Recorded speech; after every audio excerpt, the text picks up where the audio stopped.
Also about the maybe habits or something what I don't like so much. It's how can I say?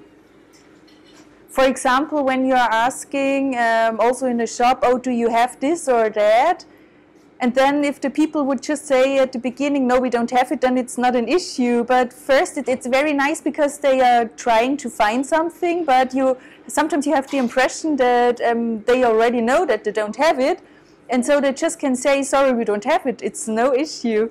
That's also sometimes, how can I say, about the mentality where I'm sometimes struggling. It's for sure, things are getting a bit slower than back home, I would say. It's just, yeah, another feeling of time.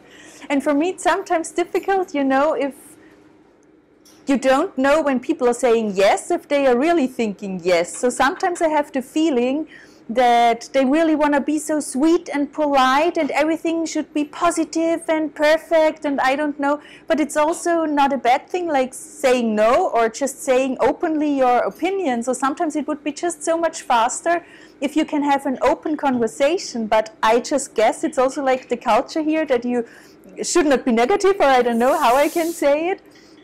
And that's sometimes a little bit difficult then also to interact, because when I'm talking to a person and the person is saying to me, yes, it's like this or that, then I'm taking that as the truth.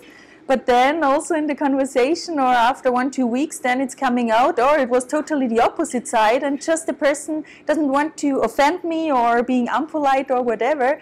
There I'm sometimes struggling, yeah, because we are, or how can I say, it's for sure it's also always a personal habit, but I'm also used to it that you openly can say no or yes, or if you think something is not good or you are criticizing something, then you can also always do it in a polite way, but you can openly say what you are thinking. That's sometimes a little bit difficult for me. For me, if you have a traffic light as a pedestrian and I just wanted to cross the street, and for me it was actually clear, if I have green I can walk. And then the cars who were just turning around, it's like their turn, and I didn't know that I have to pay attention because they are allowed going first. I didn't know that, so I was just walking, and sometimes they were almost hitting me. And then I also realized, oh, okay, you have to stop and you have to watch out if there is a car coming. I know it's just a little maybe stupid thing, but that was where I was a bit, not scared, but it was like, interesting. You know, in the project where I'm working, we are also working in the slum areas, and we're also doing home visits to visit our families and our children. And there for sure I was also like visiting their huts where they are living.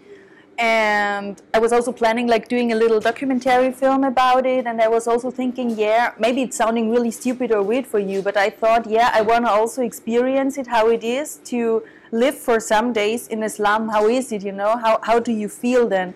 And actually I can take a lot. I have no problem sleeping on the floor. I don't have problems if there are rats around or cockroaches or whatever. I really don't have an issue with that. But then I was looking also in the backyard and in the direction of the toilets, and there I was really just thinking it's dangerous for your health. Like also the smells over there, and everywhere garbage. That was really like, yeah, I don't want to go too far because I'm quite more in all this topic, and then I also what people were saying about how the garbage collecting is working here and why not in the slums and everything.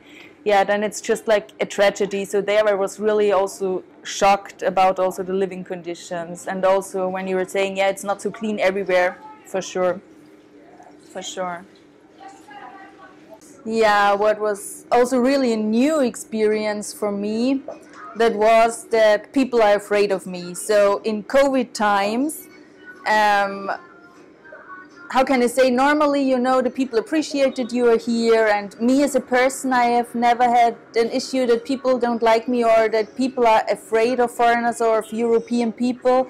And here I really had the feeling like they think that you are a walking virus and that they are really afraid of you.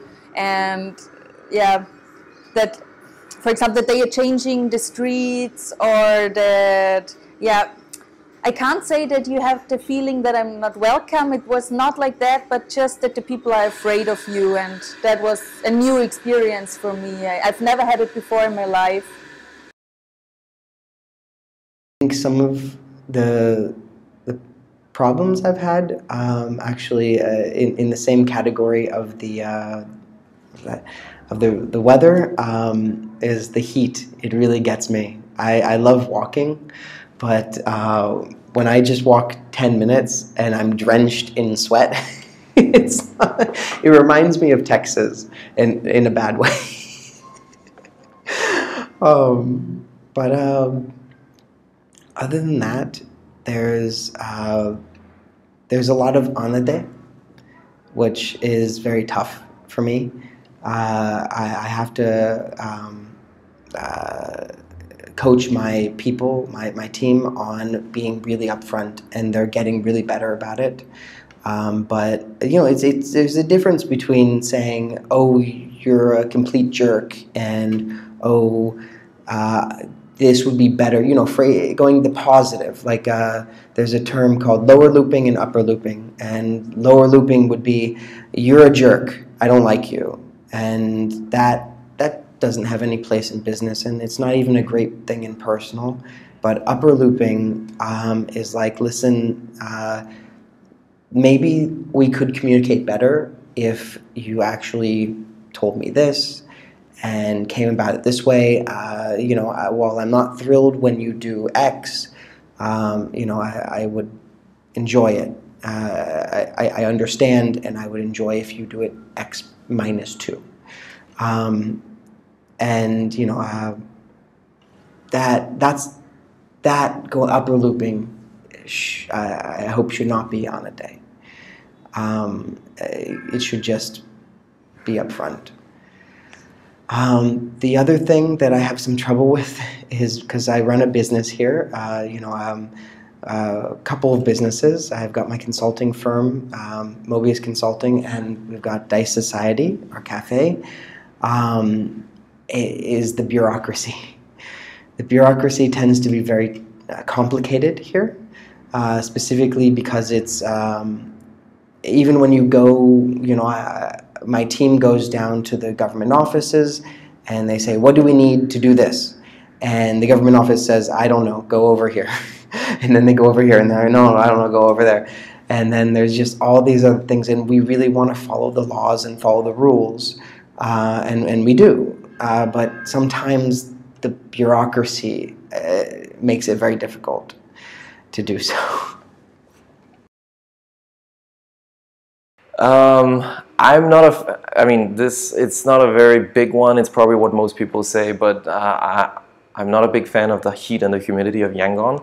It's one of the slight downsides, I feel, because I'm more comfortable in cooler temperatures, and I also really like high altitude. The main challenge in the transportation sector is domestic flights. They're incredibly expensive, especially for foreigners, but even for locals they're very expensive. And that's because there are a lot of challenges in the Myanmar aviation industry, even before COVID. So, climate is definitely too hot for my taste. It's sometimes, I would say, one of the biggest cultural barriers or communication barriers is that people can often be a little bit shy.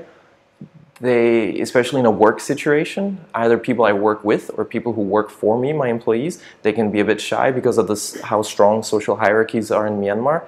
At least with my employees, that's something I always try and overcome and say, no, I want you to be confident speaking to me and contradicting me and letting your voice be heard.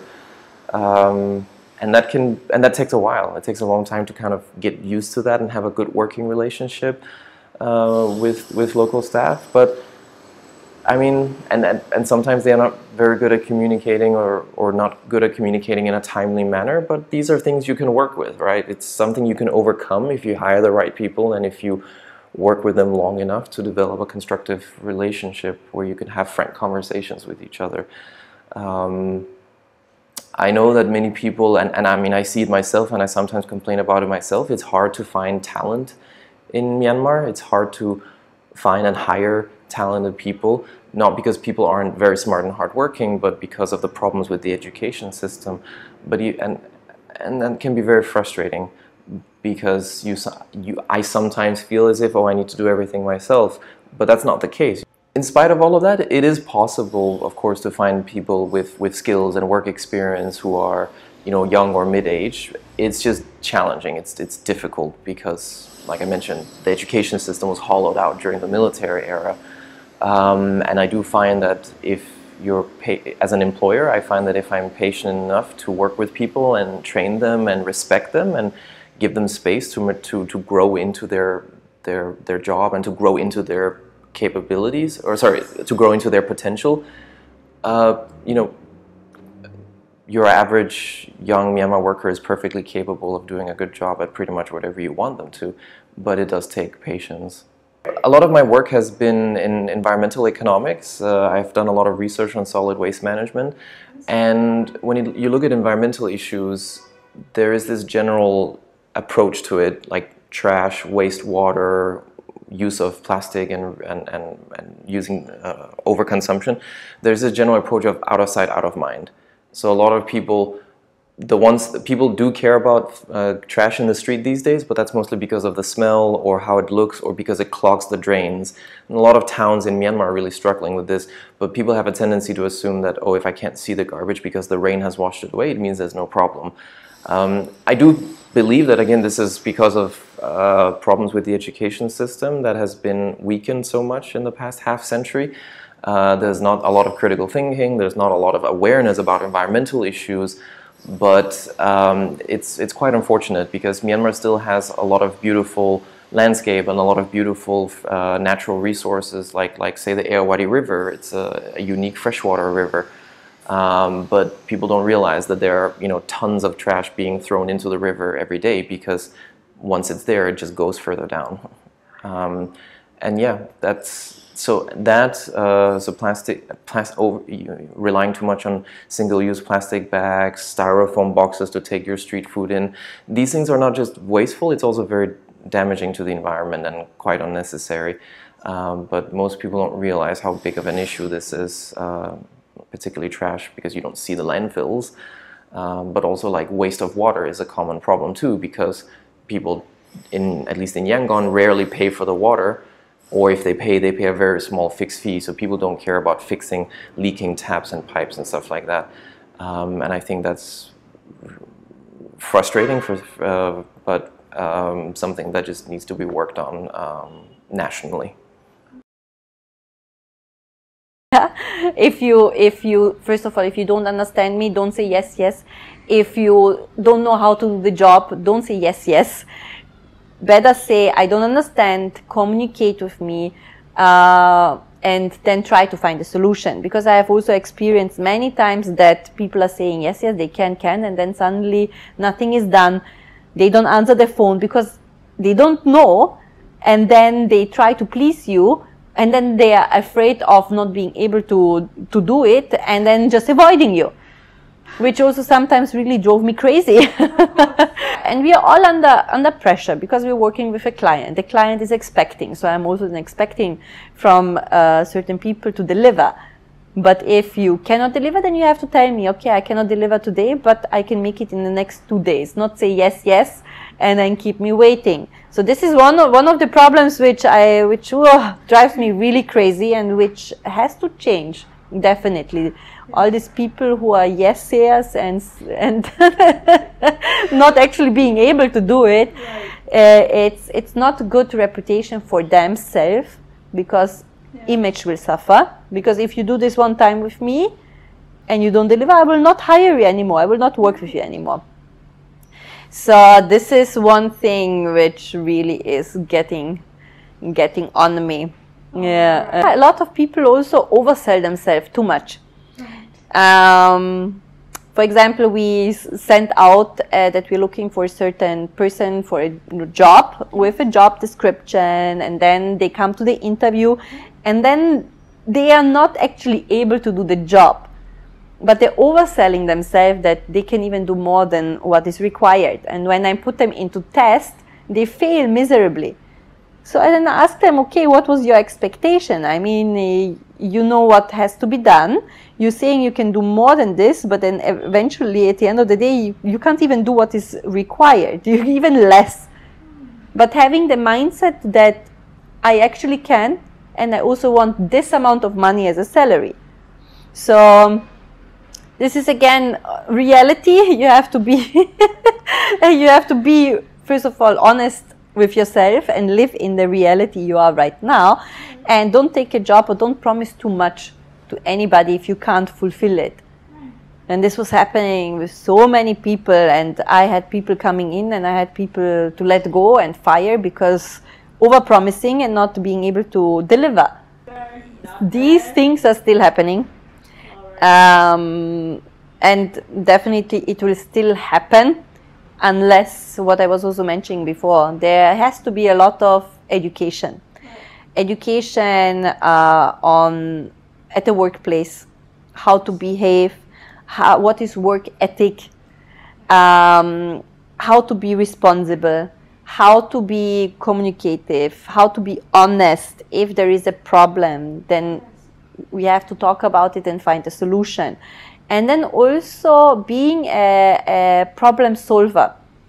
Don't wait till the pot is already cooking and boiling and then it's exploding. You have to be you have to act before that. So if you see a problem, try to find a solution. And I've also experienced many times that, okay, there are certain things I want and we need to get it done, and the first thing I get to hear is like, no, cannot. What no, cannot? There is always a way to get things done, to find it out, to make a call, to go on the internet, to find information, to call people, to ask them, or to go just out on the street and to find out, okay, where can I get this? How much is it? Making price calculations, comparing prices, etc., etc. Because this is also one problem I've realized, that too many things are like, no, cannot, and not really like, yes, okay, I will try to find a solution and just do. Many times when I hear no, cannot, I'm also getting like, don't tell me no in the beginning. Try to find a solution and do it. Yeah, because I also know when I started, I did everything on my own. I went to downtown, I went to explore every single street to know where can I get everything related to stationery, where I can get everything related to electricity, to lights, to blah, blah, blah, blah, so that I know in case when we host an event and we need to get certain things, I know where to go, I know what the price is, and I know who are the people I can trust to deliver all the goods.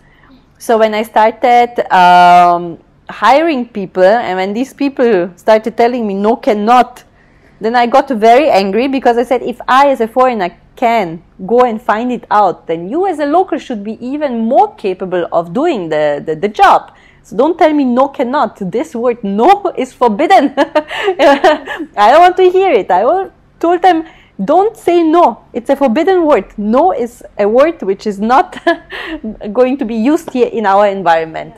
Try to find a solution. And it's a wrong attitude, wrong mindset. Because if you keep telling yourself also like, no, cannot, you will never grow. Yes. And the moment you change and say, okay, yes, everything is possible, I can do everything, and I will try to find a way to do it, then you will also grow. Because that's where people get stuck. No, cannot. And then these people get frustrated because they cannot grow. Yes. They will not going to be able to grow in their work life or in their personal life. Yes. They will not be able to finally, open up and start flying. Grow your wings and start flying. So that's why I always say, you have to learn a lot. You have to listen. Because I also had an experience where I was having one event with one outside partner, and that person was also Myanmar, much younger than me, and I was saying, okay, let's give it a try, let's do an event together and see how this goes. And after this event I had to sit down and I had to be very straightforward, saying, okay, you should go and work for somebody and gain experience and be open-minded and listen what this person is going to tell you, because this is the only way how you can learn. You're young, you don't know anything right now. That's why you have to go out and learn, burn your fingers, but at least you will then know later what not to do.